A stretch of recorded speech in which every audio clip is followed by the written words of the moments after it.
Bonjour à tous et bienvenue dans votre journal de la culture. Aujourd'hui, journée de la mémoire de la Shoah et de la prévention des crimes contre l'humanité et les 70 ans de la libération d'Auschwitz avec une émission spéciale. Tout d'abord, nous irons avec Valérie Abécassis du côté de Paris où se tenait un concert gratuit et exceptionnel de l'Orchestre symphonique de Jérusalem. Puis nous irons à Munich. La communauté juive est tiraillée autour d'une question: comment honorer les millions de victimes de la Shoah sans offenser qui que ce soit? L'œuvre d'un sculpteur ne fait pas l'unanimité. Vous verrez ça dans quelques instants. Enfin, nous aurons un entretien avec l'écrivain et journaliste Alain Vincenot qui a écrit le livre Rescapé d'Auschwitz aux éditions Archipel, un recueil bouleversant de témoignages. Le Culture Mag, c'est tout de suite. De Berlin à Paris, aux quatre coins du monde et partout en France se tiennent des cérémonies de souvenirs des victimes de la Shoah, des commémorations qui ont démarré lundi soir au siège de l'UNESCO à Paris avec un concert gratuit et exceptionnel de l'Orchestre symphonique de Jérusalem, Sandy Fortis et Alexandre Sidapidé. En cette journée internationale en honneur des victimes de la Shoah, le monde entier se souvient des millions de juifs, tziganes, homosexuels et handicapés tués pendant le règne nazi. Pour lancer le début des commémorations, l'Orchestre symphonique de Jérusalem a été invité à jouer au siège de l'UNESCO à Paris. Nous sommes venus ici à l'UNESCO pour apporter une musique qui symbolise la Shoah, mais pas seulement. Elle symbolise aussi l'espoir et la vie après la Shoah. Notre directeur musical et chef d'orchestre, Frédéric Chasselin, est le fils d'un survivant de la Shoah qui est présent ce soir. C'est également le cas de nombreux de nos musiciens. La suite yiddish de Norbert Glansberg.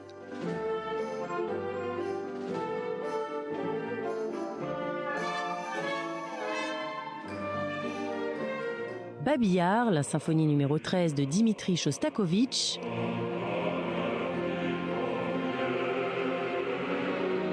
Des morceaux qui racontent l'histoire des pogroms européens et de la Shoah, autant de symboles en ce 70e anniversaire de la libération du camp d'Auschwitz.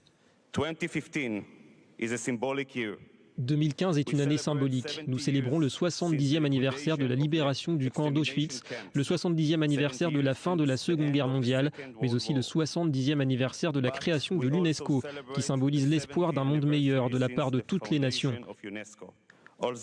Mais même si 70 ans ont passé, il nous reste encore des leçons à tirer. Aujourd'hui encore, nous sommes témoins de l'antisémitisme et du manque de tolérance de notre monde. Pour beaucoup, la Shoah fait partie du passé, un passé qui ne doit pas s'effacer afin que sa mémoire perdure, mais aussi car ses échos viennent résonner dans notre société actuelle. L'attaque perpétrée contre les Juifs, aujourd'hui encore, qui nous rappelle à tous que si les camps d'extermination ont disparu et s'il n'y a plus de fosses et de charniers comme à Babillard, l'antisémitisme n'est pas mort, il prend des formes nouvelles et continue de tuer. Mené par son directeur musical, l'Orchestre symphonique de Jérusalem a également joué l'Ode à la paix, un morceau composé par Frédéric Chasselin, également chef d'orchestre de la formation. Il y a des éléments qui génèrent spontanément une impression de paix. Vous écoutez Schubert, vous écoutez Mozart, vous vous sentez bien, même votre chat se sent très bien, tout le monde se sent bien. Vous mettiez des capteurs à quelqu'un, vous lui faites écouter du Wagner, le rythme s'accélère, la tension monte, etc. Il y a quand même quelque chose de pas très normal dans tout ça.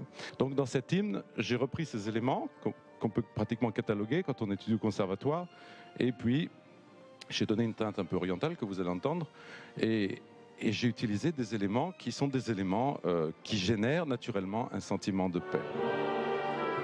Une ode à la paix, haute en signification, qui sera jouée en mars prochain au Vatican, devant le pape et en présence de représentants des trois religions.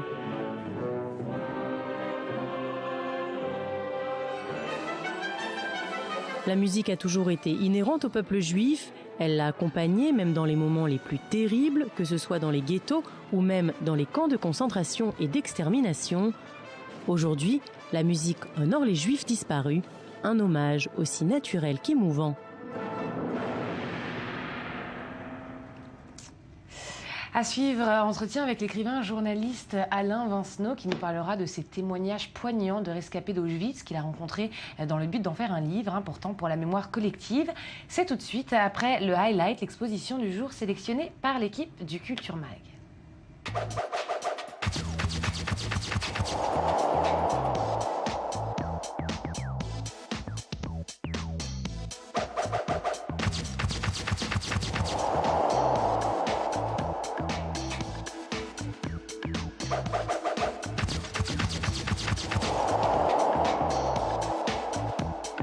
La Grande-Bretagne rend hommage à l'une de ses plus grandes figures historiques, Winston Churchill, le premier ministre britannique qui a mené son pays et ses alliés à la victoire contre Adolf Hitler lors de la Seconde Guerre mondiale. Pour marquer les 50 ans de sa mort, une nouvelle exposition a pris place dans son ancienne demeure. De nombreux objets et documents ont été réunis. Certains ont même été prêtés par la famille de Churchill.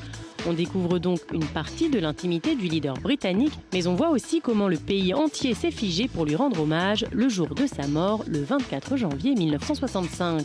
Au détour d'un couloir, les visiteurs pourront par ailleurs croiser Jock numéro 6, un petit charroux aux pattes blanches, un résident permanent de la maison familiale, les descendants de Churchill ayant demandé à ce que celle-ci accueille toujours un chat ressemblant à Jock, le bien-aimé chat de Winston Churchill.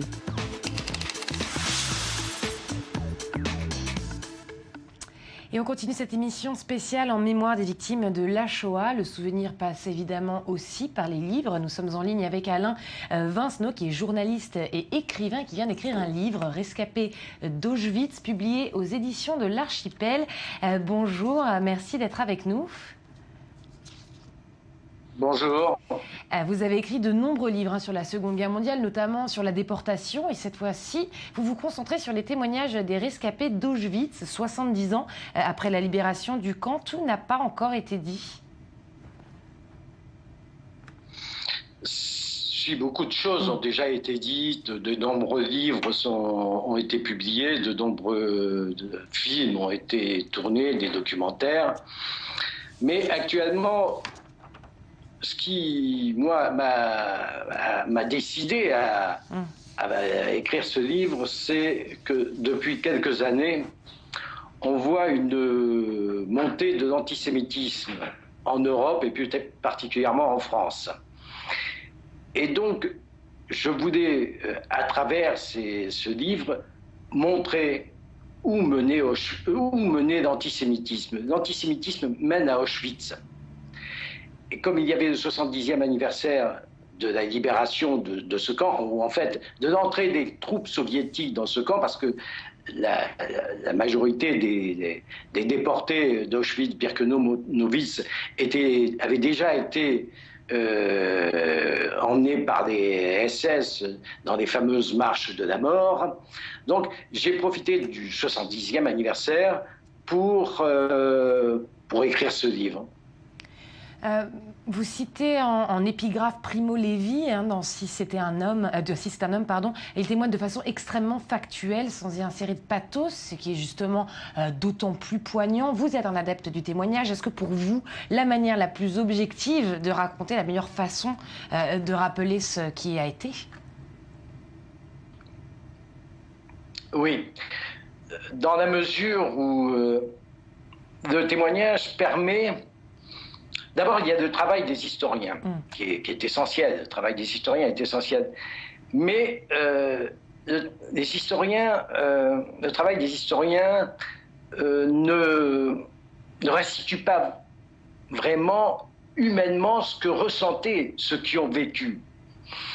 Et qui mieux que des rescapés peut raconter, peut dire ce qu'était le froid à Auschwitz, ce qu'était la faim, ce qu'était la mort, qui était omniprésente, ce qu'étaient des convois qui arrivaient et qui se garaient le long de la Judenrampe, et 80% de ces convois marchaient, étaient poussés directement dans la chambre à gaz. Dans les chambres à gaz, et les 20% restants étaient condamnés à une mort différée. Ils étaient condamnés à travailler comme des esclaves, à être battus, à mourir quasiment de faim, de froid ou de maladie. Donc, je trouve que les témoignages permettent de restituer au plus juste le drame humain, la tragédie qu'a été Auschwitz. ou comme j'ai écrit d'autres bouquins sur la Shoah, qu'a été la Shoah, par exemple la rafle du Veldiv ou des enfants cachés. Alors là, on se trouve 70 ans après la libération du camp d'extermination d'Auschwitz. Les survivants se font de plus en plus rares. Comment est-ce que le travail de mémoire va être effectué une fois que tous les survivants auront disparu? Est-ce que vous pensez qu'un travail comme le vôtre est crucial pour cela? Oui, le travail de mémoire maintenant se poursuivra avec les historiens. Mais les derniers témoignages qu'il faut garder précieusement.